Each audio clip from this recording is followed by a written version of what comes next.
You're listening to Off Limits. Welcome everybody to, sorry about that. And welcome everybody to Off Limits. Thanks for joining me. What the hell am I doing here? Let's see here. Here we go. Sorry about that. So thanks for joining me on the show tonight. We're talking tonight about civil disobedience. If you want to know more about Off Limits, you can go to offlimitsshow.com. You can email me directly at info@offlimitsshow.com. You can also go to iTunes and subscribe to my podcast. You can follow me on Twitter. You can follow me on Facebook. Just look for Off Limits Show on those.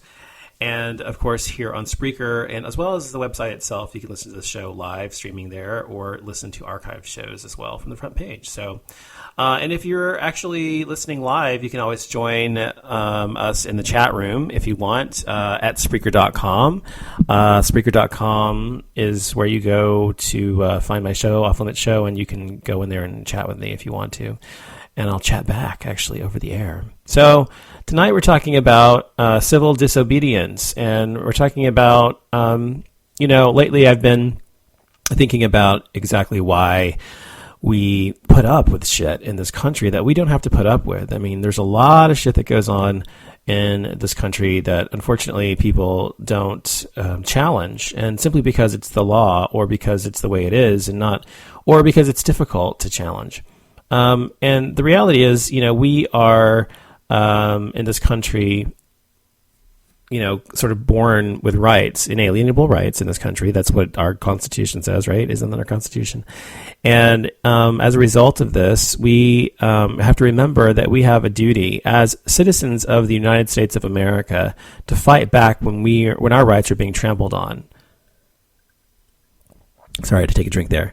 So if you are someone who feels your rights are being trampled on, then I urge you to engage in what is called civil disobedience. Now, civil disobedience is essentially what it's defined as is by at least Wikipedia anyway, it says civil disobedience is the active, professed refusal to obey certain laws, demands, and commands of a government or of an occupying international power. Civil disobedience is commonly, though not always, defined as being nonviolent resistance. It is one form of civil resistance. In one view, it could be said to be it is compassion in the form of respectful disagreement. So we're not talking about harming people. We're not talking about taking the law into your own hands in the sense that you're going to hurt somebody else or kill someone or force someone to do something. It's more about disagreeing through verbal aggression, verbal aggression instead of physical aggression. And it's, about people who go out and they actually take their rights that they have, whether as an individual, whether it's as a woman, as a gay man or a lesbian or a transgendered individual or whatever it may be, or someone of a different race, and take those rights and ensure that they are treated equally under the law and by society in general, and demand that they have the same rights that everyone else has. Now, it's not a lot to ask if you consider the fact that Americans, as I said, are imbued in some ways with certain rights. Now, we have the right to free speech, we have the right to assemble, we have the right to carry a gun, we have all these different rights that we have because of afforded to us as a result of our Constitution. And so it's important, if you're gonna fight the power or fight the man or whatever you want to call it, that what your rights are in this country. And it's important that we as citizens of the United States know what our rights are. Now, the Bill of Rights in this country give us. They have 10 amendments, and in those 10 amendments, I'm going to go over them real quick. We have certain rights that we're afforded. Now, the first one is the freedom of religion, speech, press, assembly, and petition. So what does that mean exactly? Freedom of religion, speech, which I have none apparently today, speech, press, assembly, or petition. What that means is you have the right to religious expression. You have the right from religious persecution, the right from religious zealotry or whatever, or the exemption from from having to practice a religion, the ability to freely practice religion if you choose to. I mean, you have all these rights in terms of religion alone. You have the right of free speech in this First Amendment. You have the right to have political associations that you want without having any kind of consequences. You have the right to impose consequences. The right to not have consequences imposed upon you for holding certain beliefs, and also the being part of an organization is not going to cause you trouble or whatever. You have religious expression, like I said before, freedom of speech and press, like I said before, and assembly. So you can get together with your friends, your family, your people who have like minds and thinking the same way you do, whether you're Democrats, Republicans, or gay people, or black people, or white people, or whatever. Ku Klux Klan even. They have the right to assemble and do and say whatever the fuck they want in that assembly without having fear of being persecuted by their by the government. And the Second Amendment gives you the right to bear arms. Now, this has been a hot point of constitution. A hot point of contention. Sorry, lately, because in the past few years specifically, because everybody's afraid Obama's going to take my gun. Oh my God, Obama's going to take my guns. What am I going to do without my guns? Obama's not taking your fucking guns, and he's not First of all, let's talk about this. Let me get down the list, and I'll talk about everything. So, the right to bear arms is one of the rights that you have. But specifically what it says is a well-regulated militia being necessary to the security of a free state, the right of the people to keep and bear arms shall not be infringed. And so, there's a lot of discussion. Well, we'll talk about that in a minute. And then we have the Third Amendment, which is quartering troops. And so basically that's stating that you have the right to not have to quarter troops or whatever if it's a time of war or whatever. It says, no soldier shall in time of peace be quartered in any house without the consent of the owner, nor in time of war, but in a manner to be prescribed by law. The Fourth Amendment, search and seizure, which, is one people know quite well usually. Search and seizure, the Fourth Amendment says, the right of the people to be secure in their persons, houses, papers, and effects against unreasonable searches and seizures shall not be violated, and no warrant shall issue but upon probable cause, supported by oath or affirmation, and particularly describing the place to be searched and the persons or things to be seized. So people can't just come into your fucking house and take what the fuck they want without actually having due process of law. Then we have the Fifth Amendment, which is grand jury, double jeopardy, self-incrimination, due process. So when it comes to double jeopardy, that's obviously when you're talking about if you have been accused of murder or something like that, you can't be tried twice for the same crime or whatever, if you've been found innocent. And then we have, what else do we have? Hold on. And self-incrimination, you have the right to the Fifth Amendment. I plead the Fifth. That's what it comes from, the Fifth Amendment. Self-incrimination, you have the right to not say a word when you're arrested, or not to say a word at all if you want to. And you have the right to due process, meaning quick and expedient trial, which these days is not really much, because these days they don't really do that anymore. Oh, hey, David. How are you? David from the 5x5 is in the chat room right now, waving and saying hello. Hi, David. So that's the Fifth Amendment. Then we have 5 more amendments. The Sixth Amendment, criminal prosecutions, jury trial, right to confront, and counsel. So you have the right to have an attorney appointed to you if you don't can afford one. Blah blah blah. You have the right to confront, to speak up for yourself in court, and you have the right to a jury trial if you so wish. Same with the Seventh Amendment. It's pretty much the same. And then the Eighth Amendment, you are free from excess bail or fines, cruel or unusual punishment. Ninth Amendment, the Ninth Amendment is about what is called unenumerated rights. So the enumeration in the Constitution of certain rights shall not be construed to deny or disparage others retained by the people. So this was basically about the fundamental rights basically people have in not having them removed as a result of the government or whatever. And then you have the 10th Amendment, which is the rights reserved to states or people. So basically the states have rights as well. So these are the amendments, and we have in this country. And under these amendments, we have freedoms granted to us as Americans, obviously. And that's great. That's wonderful. That's terrific. However, are these enough to essentially cover everything we as human beings need to have our freedoms? And what are the freedoms that are afforded to us that are not included in the Constitution of the United States?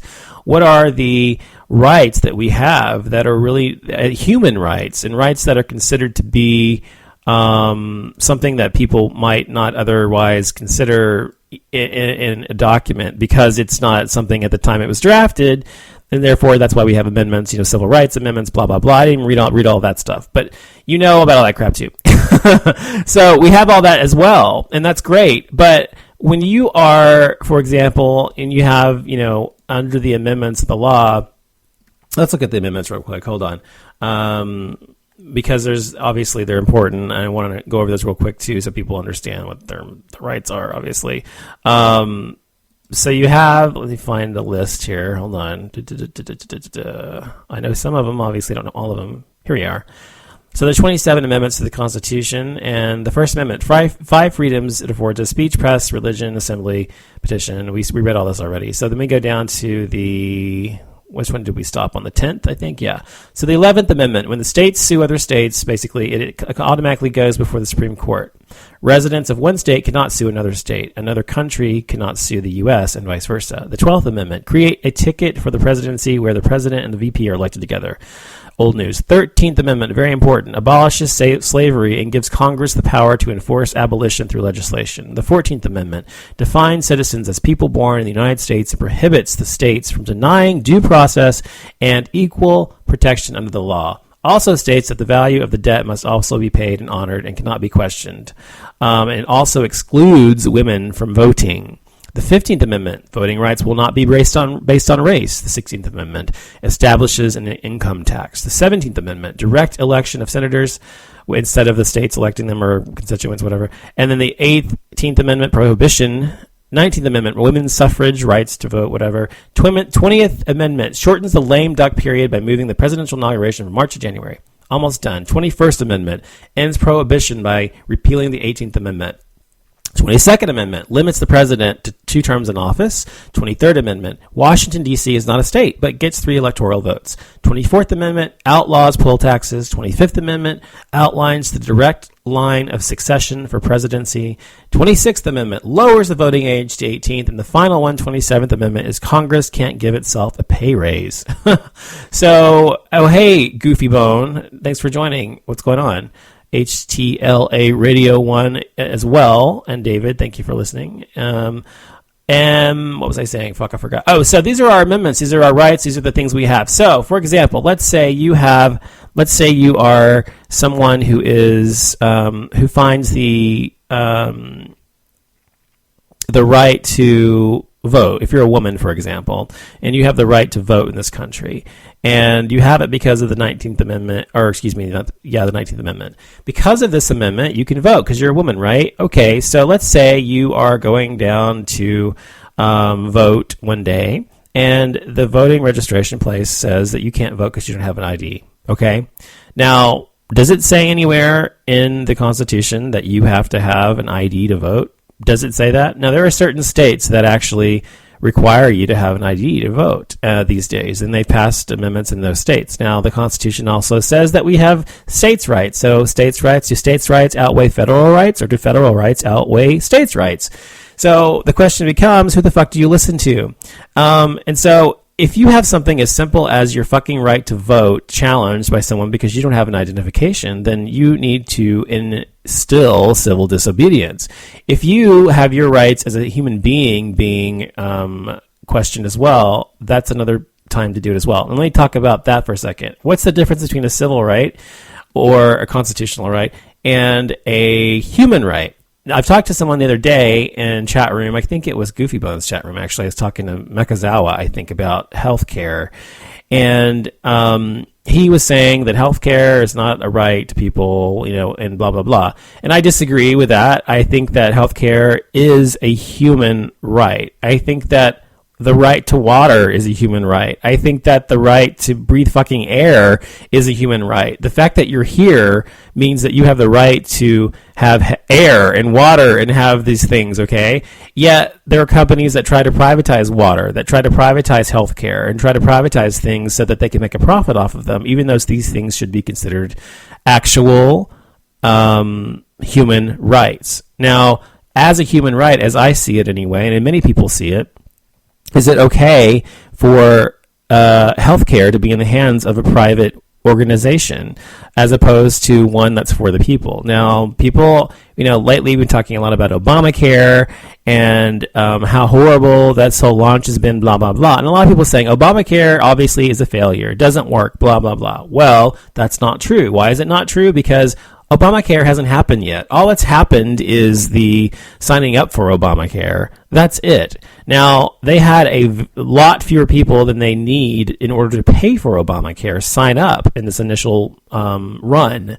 And as a result of that, people are saying it's going to be a failure because it can't be paid for. Because the way it works is people who are younger are paying higher premiums than they normally would, so that people who are older or sick or whatever can have health care, and it brings everybody's prices to kind of a middle ground. So people who are paying less before may be paying more now. People who are paying more before may be paying less now. And so you need a pool of at least, I think, 500,000 people to really make this work. And a lot of those people have to be younger people. And so the reason they're saying it's not going to work is because we don't have enough people signed up. And that's true. We had 25,000 people or something like that signed up for it as of the other day. And from just the website, the rest of the 100,000 or so people came from specific states.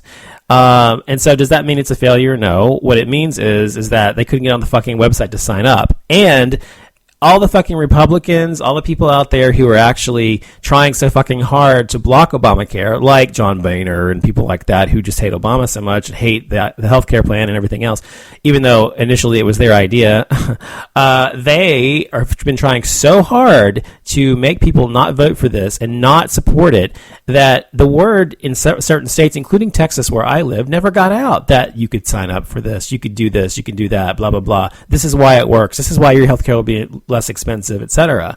The word didn't get out in a lot of states because, especially red states, because of that. It got out in California. That's why California did so well, generally speaking, at least in relation to the other states like Texas or the Deep South or places where a lot of Hicks live. So anyway, so people who don't want this healthcare plan have tried everything they can to block it from happening. And people are surprised that fewer people signed up than they expected. That on top of the whole blunder of the fucking website. Now that, I've got to say, was a fucking blunder if I ever heard of one. Can you fucking believe that the fucking United States government, now this is, I have to admit to this, the federal government can't run a fucking website and can't fucking set it up. Why the fuck would we think that they can run a fucking healthcare plan as complicated as the one that has set out to be enacted January 1st? I understand the questions that people have about it because I agree with that. However, just because the government is completely stupid about running certain programs, as they are in many things, doesn't mean that the healthcare people are going to have doesn't trump the fact that these people don't know how to run it in the first place. Meaning, yes, it may be a disaster administratively speaking, and it may be a disaster even in the future in how it's run in terms of how people, get healthcare or whatever. But overall, ultimately, the people who do not have healthcare these days now will now have healthcare as a result of this Affordable Care Act. That is what makes it worth everything, whether they run it well or not. And, there's plenty of programs like Medicare, Medicare, Medicaid, I don't know, food stamps, whatever kind of governmental assistance type programs that there are, as well as Social Security, for God's sakes, that are run by the government, that are run just fine, and people are fine with them for the most part. Yeah, they've got their issues, but they're run okay. People get their money, people get what they need. So to say that they can't run Obamacare ultimately just because they're having growing pains initially is unfair and just more bullshit. So if you believe that and you feel like it's wrong, then don't have it. Apocalypse says, what's wrong with having an ID to vote, though? Otherwise, everyone could just keep voting endlessly. At least it would be fair, in my opinion, one vote per person. Well, that's not the reason that they have ID, is to prevent people from voting too much. But anyway, they did say that was one of the possible reasons for it. They did say, however, that they have, I think it was like 1% or something of all votes of every election that they have. People have tried that kind of shit, and they try to revote, whatever, over and over and over again. And it's not an issue that we have. And the people who would do that, it's such a minute number of people that it wouldn't make a difference in an election unless it comes down to one vote or something. And that rarely, I don't think it's ever happened, but maybe it has. So I think the problem having an ID to vote is this: it creates other issues because of Jim Crow laws in the South. They had to prevent blacks from voting in the South in the the 60s and 50s and before, whatever. They had laws intentionally set out to prevent them from voting. They had what were called poll taxes or poll tests and things like that, and people had to be able to prove they could read and they could do this and da-da-da-da, that other people didn't have to prove they had to do, okay? And so and one of the things that is known is that a disproportionate amount of people who are black or Hispanic do not have IDs, and elderly people as well do not have the IDs because either they don't have a car, they can afford a car, or they don't vote. They don't drive. Have a car, so they can't drive. And oftentimes, elderly people don't as well for those same reasons. And so it, unfortunately, disenfranchises those people from voting to some degree and makes it much more difficult for them to have to do the same thing, to do something different for them, that someone else would do normally in order to vote. So, like, for example, an elderly person who lives at home by themselves or whatever, or with a loved one or whatever, and can't get around, whatever, doesn't have a car, and no longer has an ID because they can't see to drive anymore. They don't need an ID. They don't need it for checks. They don't need it for anything. So they don't need it. So they don't have one.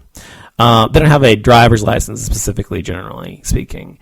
And so those people have to actually go out and go get a test, a driver's ed test, or they can take an ID test, not an ID test. Get an ID, from the DPS or whatever. And they have to pay for the additional expense, et cetera, that they normally wouldn't have. And so in some ways it disenfranchises these people from voting for that reason. But anyway, so all of this talking about Obamacare and everything else, if you don't like Obamacare and if you don't believe in Obamacare, then don't, So I'm sorry, it's law. It's going to happen. Today, though, however, they voted today to, and this is a travesty, I should say, because what happened today is because Obama admitted that the launch was horrible, which it was, in order to have people in order for him to keep his word, which he said was everybody who wants to keep their health care can keep their health care, the Democrats voted and allowed it was called Keeping Your Health Care Act or some shit like that. And so that meant that people who have a health care plan they already like, they can keep now.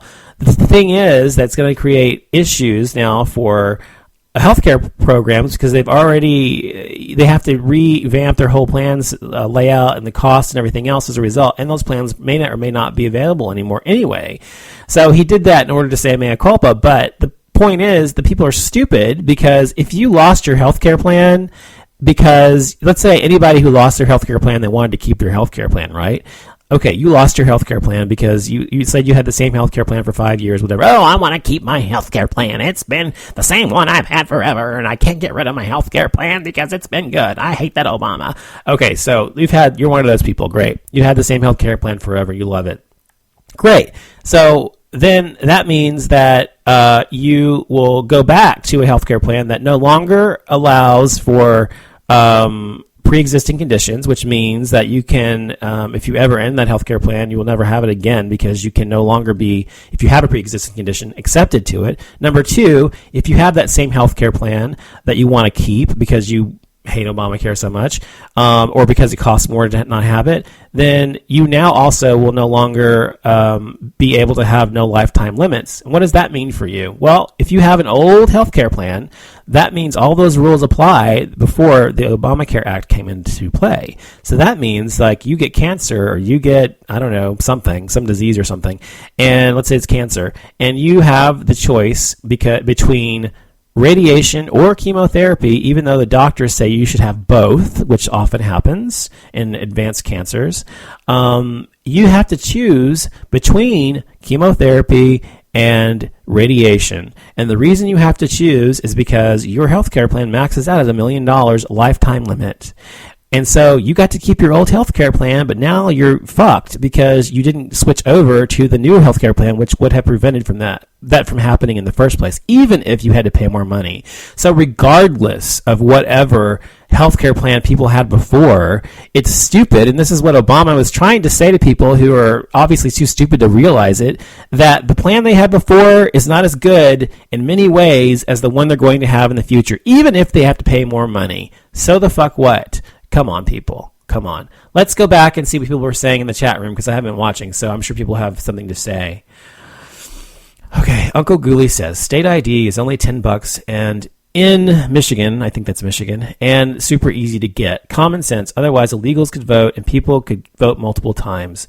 Well, multiple, like I said earlier, it's been proven by many polls, but by independent polls, that multiple voting is not an issue in this country. People do it on such a small scale, it never impacts the election. So that's not an issue.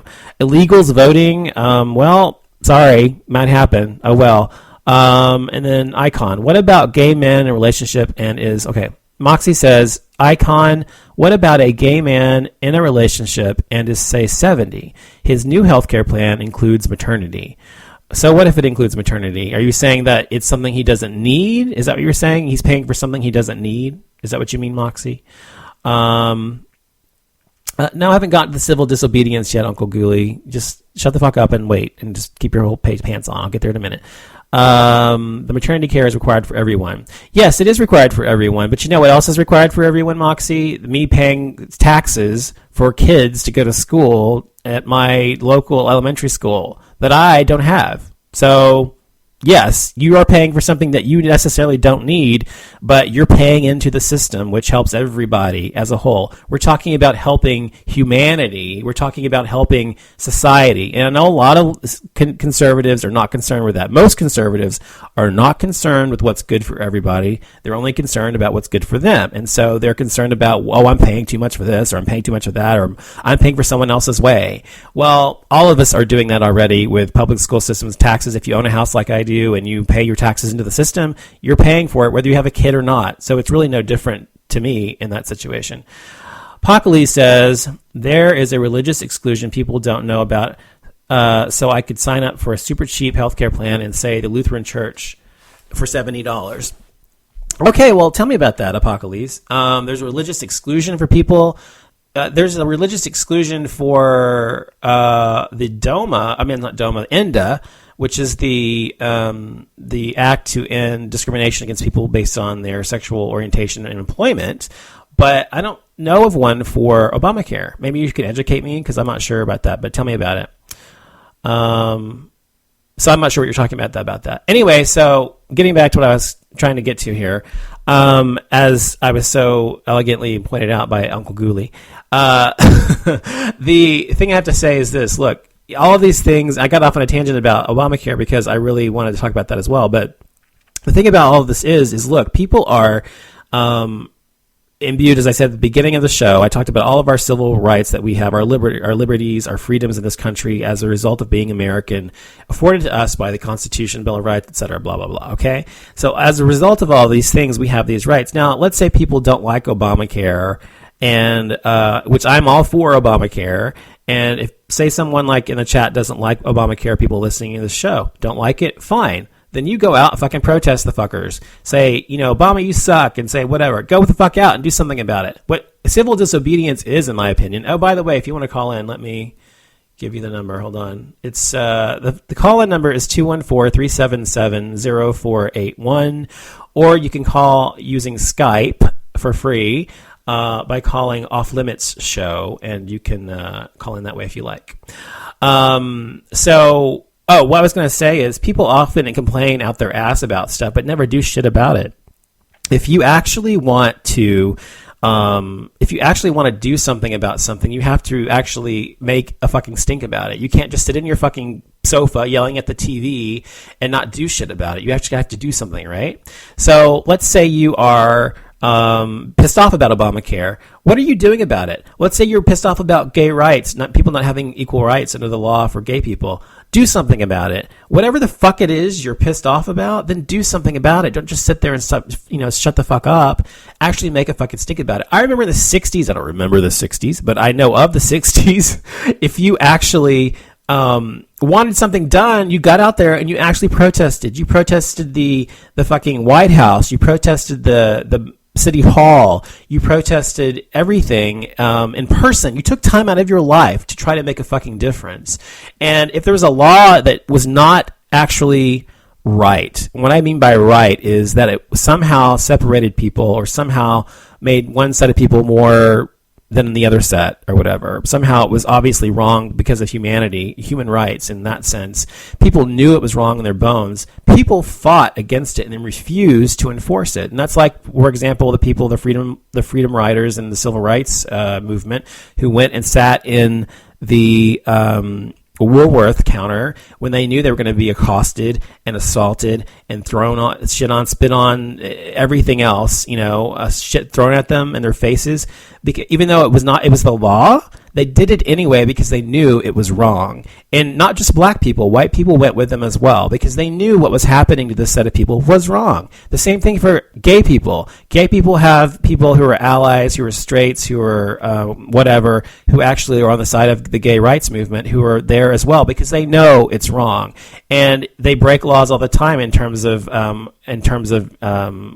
people who are different color or race or whatever in order to actually prove a point, and because they know it's wrong. So if you're going to be pissed about something, then do something about it. Sorry, I need like a filter for this. It's like, poop, poop, poop. Can you hear the poop, poop, poop? Sorry.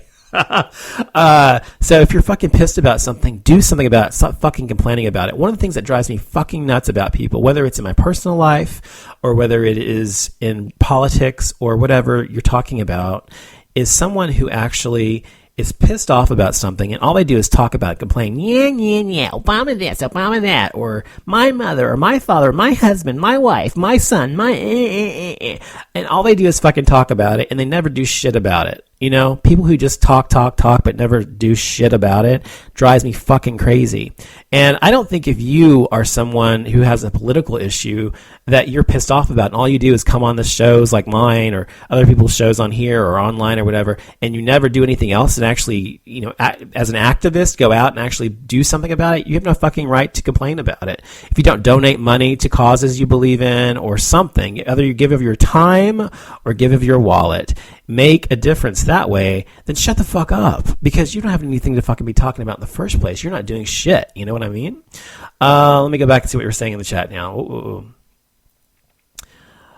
Not signing up for Obamacare is a legitimate protest against Obamacare. After the extension is over, you could be arrested. Are you saying you could be arrested? Oh yeah, you're saying you could be arrested for not having Obamacare? That's not true, is it? Tell me what you mean by that. You can be fined, but I don't think arrested is part of it. I'm sure that's not true. Uncle Ghoulie, so be it then. Have you seen how much it costs? Yes, I have seen how much it costs because I signed up for it. So I do know how much it costs. I'm self-employed. And as a self-employed person, I can only get insurance through Obamacare or through like the big whatever chains or whatever. And after December 31st, everything is going to be worked through Obamacare. I mean, if you go through the insurance companies, it still goes through the exchange, whether you want Obamacare or not. So it all works the same way because the plans they're offering are the same thing because they have to offer them. So it doesn't matter if you like Obamacare, you don't like Obamacare. If you want insurance, you're going to be with Obamacare, like it or not, paying into it eventually. Let's see, arrested. I figured SRS, paychecks. There's tons of protesting going on. It's more than people's rent in this country. Bullshit. Okay, listen. I have not just anecdotes, but there's many people that some people have their insurance go up And that's based on their income levels. If you make under $40,000 a year, you get a subsidy. I don't get one because I don't make that little. But if you make under that much money, then you get a subsidy to help you pay for your fucking insurance. So instead of it being $300 a month, it's $150 a month or $50 a month. And some people it's like $20 a month if you make like nothing. So as long as you're paying something into the tax system. So it's not true that people have to pay so much money and they can't afford it. If you are being charged, I don't know, $500 a month for your insurance, which, means it's probably the platinum plan. They have the platinum plan, they had the silver plan, they had the bronze plan, gold plan, sorry, then bronze plan. They had 4 plans available. And the platinum plan was the most expensive, and it paid for almost everything, almost 100% of your cost. And then you had the next one down, which was like gold, I think, and that was like 80%. The next one was 70%. The next one was like 60%. So depending on what you want for your out-of-pocket costs, depends upon whether you actually would, pay into it or not. If you want to pay for it, so you get to choose how much you pay to some degree. The lowest plan that I saw when I was signing up for it was like $90-something a month. Okay, and then the highest plan was like almost $500 a month. So for me personally, and it depends on your health and your age and blah blah blah, of course. So for me, those were the ranges, and I ended up settling for a plan that was about $360 a month, which includes dental care. And includes many other things that my previous plan, which I had with United Healthcare, did not include or have.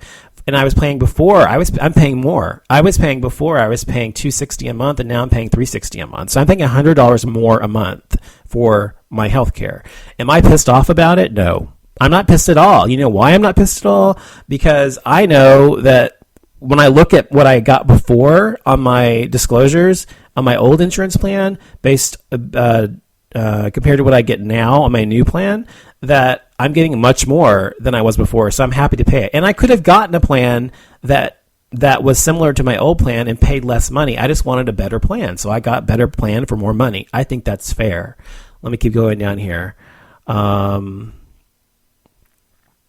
IRS can arrest you. They carry weapons. It's civil disobedience. Yes, it's illegal. Yeah, no, I have not read the bill. Are you fucking kidding, Uncle Ghoulie? Have I read the whole fucking bill? Do you know how fucking big the whole bill is? Have you read the whole bill? I've read parts of it, but I haven't read the whole fucking thing. So I'm not claiming to be some expert on it here. If you don't pay the fine. That's not true. If you don't pay the fine, you're not going to be arrested. I don't believe that. I have to look it up, but I'm going to have to read that. Longer than the Bible. Thank you. Exactly. Moxie says the fine is cheaper than one monthly payment for people. That's my civil disobedience for 2014. But I shouldn't be required to pay for something I don't need. If I get health care already, then screw it. I have to agree that, look, that there is that part of it that actually makes you pay for something. Okay, I agree that you shouldn't be required to have health care. I agree with that. That's the only part of the Obamacare or the Affordable Care Act that I disagree with personally.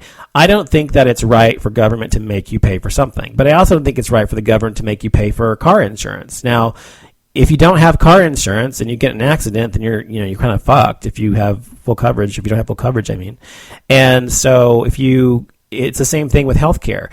If you choose not to have health insurance and you get sick or you die or get a catastrophic disease or something, then you're fucked. So, but I do think it's the individual's right to decide whether they want to take that risk or not. So whether you want to take that risk with your car and not have insurance and get in an accident possibly, or whether you want to get into having some horrible disease and dying as a result of not having insurance, those are risks that you as an individual, in my opinion, have to decide for yourself whether you want to take. However, when it comes to healthcare in this country, you're right. You have to have it now, according to Obamacare. I understand why that was put into law. I understand why he did that or they did that, because they want to help the healthcare situation we have here in the country. Because as a result of that, we're going to have fewer people in the ERs, et cetera, and relying on those as a result of healthcare. I understand that that's why it happened, but I do agree with you that it should not have been part of it. Moxie says the cheapest plan for me was far more than the fine, and the deductible was more than what the monthly plan would be over a year. So double the yearly cost plus deductible or the fine. The affordable health care bill is longer than Ron Jeremy's dick. I know. That's why I haven't read it. I mean, he asked if I read it. I'm like, no, I haven't fucking read the whole goddamn thing. Are you kidding me? So anyway, that's what I want to talk about that because, but yeah, so I mean, if you don't want healthcare, I'm sorry that you're gonna have to have it, but you're gonna be better off in the end. I mean, I do agree with you though that it's not right that we should be forced to have healthcare, but I don't think there's any other way for them to actually make it work if it ends up working at all. And look, I'm certainly not confident that this is going to end up the way I want it to, that we're going to end up having, the only good thing that has happened is the pre-existing condition thing. No, it's also the lifetime limits thing, and also including mental health care, and also including maternity stuff that you have to pay for even if you don't need it. And all these, there's many other parts of the plan that are great that other plans are charging you for far more for, or refuse to take you on for. Now, I'll tell you something personal real quick. I went to see, I was doing P90X about 2 years ago. About 3 years ago, I guess. I was doing P90X about 3 years ago, and I just started, and actually, no, it's not true. I've been doing it for about 3 months, and I was working out all the time and whatever. And so one day I was doing P90X, and I all of a sudden got extremely dizzy, and the room was spinning, and my head, my eyes, they turned black, like I lost my sight for a second. My hearing went away, and I almost fainted, okay? And my heart, I had a heart rate monitor on my wrist because I always wear one when I'm working out. And my heart rate was at 199 beats a minute. That's very fast, especially for me. So that was very, very fast, very high. And so I was really, really wiped out from it. So I lied down on the sofa, and I was just like wiped out for the next 4 hours. I just couldn't hardly move or anything. So I didn't know if I had had a stroke or what the fuck had happened. So I went to a cardiologist the following week to get myself checked out, and I was a little weak or whatever. And I didn't know what the fuck was wrong and why that had happened. It never happened before when I was working out ever. And so I went to the cardiologist, and he checked me out, and he did an EKG and an echocardiogram, and he checked my heart and a stress test, blah, blah, blah. And he said, that I was fine, but he said it could possibly have been what's called exercise-induced tachycardia, meaning some people, if they work out too hard, can get, as a result of working out too hard, their heart rate can go really, really fast like mine did, and it can cause me to almost faint or something or pass out. And so I said, well, is it something I could worry about? He's like, no. He said, it's just watch it when you're working out. Don't work out so hard, blah, blah, blah. That was it, okay? Okay, so then when I was applying for insurance through the regular insurance exchange or whatever you want to call it, the normal insurance plan people, before Obamacare started or whatever, I actually applied and was denied. Why was I denied? Because it said in my chart, according to the insurance plan from him, that I had tachycardia, that I had exercise-induced tachycardia. I was like, I do not have exercise-induced tachycardia. I mean, I don't have tachycardia. It's just a tachycardia, meaning tachycardia would mean it would happen all the time for no reason, blah, blah, blah. And so I had to prove to them, I don't have it, blah, blah, blah. And he spoke to them and said, I don't have it. They said, well, it's already in his chart, so we're not going to take it out. Therefore, they denied me because of that, citing a pre-existing condition. Now, I've never had any issues since then, that one particular moment in time, and I don't have a problem with my heart. But because of what the doctor put as a possibility, meaning of the explanation of what had happened to me in my chart, and even though he told them himself that I was fine and there was no problem with my heart, blah, blah, blah, and they checked me out and showed them the charts and everything else, this fucking insurance companies, I applied with 4, all of them denied me for that reason. Now, insurance companies will take any fucking chance they can to deny your ass because they don't want to fucking pay anything. They don't want any risk. It's all about risk with insurance companies. And so there was no difference with them as with anything else. And so so as a result of that, I applied for what was called pre-existing health care. It's called PCIP insurance. You can look it up, pcip.gov or something like that. And it was a momentary 1-year plan that's essentially Obamacare before Obamacare came out. That was sponsored by the government, but you still paid for it every month. So I was paying, like I said, $260 a month. The result of that, and it only worked for people who had pre-existing conditions according to their charts or whatever. So as a result of that, and now Obamacare, I am someone who will have health insurance again. If I didn't have those things, if it weren't for those policies, I would be going around without fucking health care because of some stupid mistake by a fucking doctor who said something the wrong way or whatever in my chart. And because the fucking insurance companies are fucking assholes and care only about money and risk. That's what they're about. They're a fucking business. And my point was that people should not be a business. Human beings should never be a business. And healthcare, whether it's insurance or whether it's the healthcare system, is a business. And that's all it is. That's all it's ever been. And it's all it's ever going to be about for most people. Think doctors, people who become doctors, do they become doctors because they want to help people? Or do they become doctors because they want to make $400,000 a year or $500,000 a year, or surgeons or whatever? Most people who become doctors, not all, but I'd say at least half of them become doctors for the wrong reason. Nurses as well, and people like that. But they get into it because it's an easy job. Not easy. I shouldn't say that. It's not easy at all. Let me take that back. It's not easy at all to be a nurse. But I'm saying that it's something you can do without necessarily having a degree, like a high-end degree or whatever, if you want to be just a regular RN or something. Anyway, so my point is like, it does help people, and I'm an example of it. And if it weren't for this, I would be fucking shit out of luck because I'm self-employed. If I worked for an employer, it'd be a different story. But I've been self-employed for 13 years, and I'm not going to change that. So that's why I'm for Obamacare. Now, I'm talking about civil disobedience. Sorry, I keep getting off topic, but this is how I am. I go from one thing to the next. I should have called this brain purge. Anyway, so I went talking about civil disobedience. There is right now in Russia a huge issue, as you know, and I've talked about it on my show before many times, with gay rights. And Putin, who's the prime minister or whatever the fuck he's called there, I think it's prime minister, he has essentially said, fuck the queers, fuck the gays. He doesn't give a shit about them, and if they don't like it here, leave or whatever, basically is what he said. He didn't say that, but that's essentially his attitude towards them. And there have been many murders and gay bashings as well of gays in Russia as a result of his position on it, and the police are hardly doing anything about it at all. And so what do you do if you are living in a country like that where your country is against you? Your country doesn't give a shit about you, doesn't care who you are, doesn't see you as a person or a human being, but sees you as a fucking nuisance. What do you do when you're in that kind of situation? Well, what do? You fucking disobey, and you actually go the fuck out there and you protest. Now, it's easy for me, someone as an American, to say this kind of stuff because I'm an American and I know I go out there and protest. I'm not going to be arrested or killed or murdered as a result of it, generally speaking. But you go in a country like Russia or a country like Uganda or Malta or other countries out there right now who are having the same types of issues, you could be killed or murdered as a result of it. But the only way these things are going to change is if you protest. If you sit idly by and you allow people to say shit about you and do things to you and you never respond to those things, then you're just going to be a fucking doormat.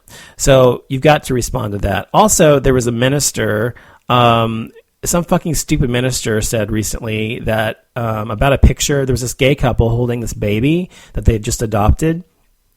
And this minister said this. He said, one of the men almost has his tongue hanging out like he's licking his chops, like this baby is ours now. And that's fine. You may call that love, but it looks to me like a little bit of lust. So we've got this fucking minister now who's saying that this happy couple is lusting after this baby and what they're going to do to him or her when he or she gets older, because they're pedophiles, because all gay people are fucking pedophiles, you know? So do gay people sit back, and do you sit back and allow this to happen? No, you fight back, and you go. It fucking pisses me off, people like this, because for me, I would go up to this person and say, fuck you, motherfucker, whatever. That's how I kind of respond to things. But the way to do it is to, fight back. And when it comes to the rights of women, when it comes to rights of minorities, when it comes to rights of anybody who's oppressed person or persons in this country, you have to fight back. Unfortunately, there's a lot of people today that consider this country to be free from oppression and free from those things. Now, almost all of these people, I would say 99.9% of these people are white, heterosexual, Anglo-Saxon, Protestant males or females. They're not Black, Hispanic, Asian, gay, lesbian, transgender. They're people who don't know from, as I say sometimes, know from oppression. They're not people who understand it. They're people who understand it conceptually in the abstract, but they're not people who know what it means to be oppressed, generally speaking. Now, women obviously have been oppressed, and they still are to some small degree. But on the scale of oppression, they're far, far, far down there, far under the races I mentioned and the sexual orientations I mentioned. So you have to remember that these people, there are people out there who think that it's wrong when you fight back. It's wrong when you say, fuck that, I'm going to do this because it's the right thing for my people, whether it's your race or your gay people, brethren, whatever. So the people that you're fighting for are your brothers and sisters, your family members, whatever, and yourself. And in order to actually make a change in this world, you've got to fucking fight back. And if you don't, then nothing's going to fucking change. So that's what I have to say about that. Last thing I want to say, oh wait, hold on, I got some more things in here. Moxie, the only good thing, sounds like America. Anyway, so last thing I want to say is, I got this email today.